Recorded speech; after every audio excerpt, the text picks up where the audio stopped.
Hello বন্ধুরা, আমি রত্নদীপ। তোমরা দেখছো অলরাউন্ডার রত্নদীপ ইউটিউব চ্যানেল। তো আজকের এই ভিডিওতে আমি আলোচনা করব কলকাতা পুলিশের যে ট্রান্সজেন্ডার কেসটি ছিল সেটি ইতিমধ্যে মিটে গিয়েছে। তো এর পরবর্তী প্রসেস অর্থাৎ পিএমটি পিইটি এবং এক্সাম অর্থাৎ মেন্স এক্সাম কবে হবে, এছাড়া ডব্লিউপির বর্তমান অবস্থা সম্পর্কে। তো ভিডিওটা শেষ পর্যন্ত দেখতে থাকো। যেহেতু কলকাতা পুলিশের যে ট্রান্সজেন্ডার কেস ছিল সেটা মিটে গিয়েছে, তো উইদিন 2 মান্থস অর্থাৎ 2 মাসের মধ্যে কিন্তু তোমাদের ডব্লিউপির পিএমটি পিইটি হয়ে যাওয়ার খুব সম্ভাবনা রয়েছে।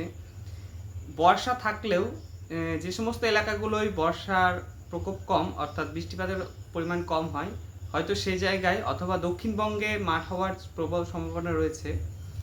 আর যেহেতু আমাদের মাননীয় সিএম বলেছেন যে সেপ্টেম্বরের মধ্যে 12,000 ডব্লিউপি এবং 4,000 কলকাতা পুলিশ জয়েন করিয়ে নেবেন, তো সেই মতোই এগোবে এই কলকাতা পুলিশের প্রসেস এবং আশা করা যায় যে 2 মাসের মধ্যেই পিএমটি হয়ে যাবে এবং মেন্স এক্সাম। তো অবশ্যই তোমরা চেষ্টা করো তোমাদের মাঠ জারি রাখার এবং অবশ্যই তোমরা তোমাদের পড়াশোনাকে চালিয়ে যাও খুব ভালোভাবে, কারণ কলকাতা পুলিশের পরীক্ষা এবং মাঠ খুব শীঘ্র হতে চলেছে। সেটা খুব তাড়াতাড়ি হবে এবং যেহেতু মাননীয় বলেছেন তাই খুব তাড়াতাড়ি তোমাদের প্রক্রিয়া সব শুরু হবে। এর কলকাতা পুলিশের পাশাপাশি ডব্লিউপির আপডেট নিয়ে আসছি। তো এই ক্ষেত্রে দেখো একই রকম যে মাননীয় যখন বলেছেন যে সেপ্টেম্বরের মধ্যে জয়েনিং হবে, তো একটা আশার আলো অবশ্যই রয়েছে।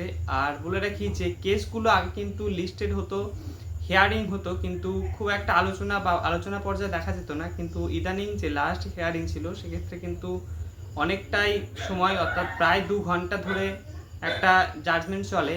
তো আশা করা যায় যে ভবিষ্যতে যে রেটগুলো আসবে সেগুলোতে কেসগুলো মিটে যাবে। কে জিতবে সেই নিয়ে বড় সংশয় থাকলেও আশা করা যায় পিআরবি অবশ্যই নিজেদের যুক্তি দিয়ে অবশ্যই কেসগুলো জিতবে আর রেজাল্ট খুব দ্রুতই প্রকাশিত হবে ডব্লিউপিরও। তো সেপ্টেম্বর হিসাবেই ধরে রাখো তোমাদের ডব্লিউপি কেপি 12,000 এবং 4,000 জয়েনিং হবে।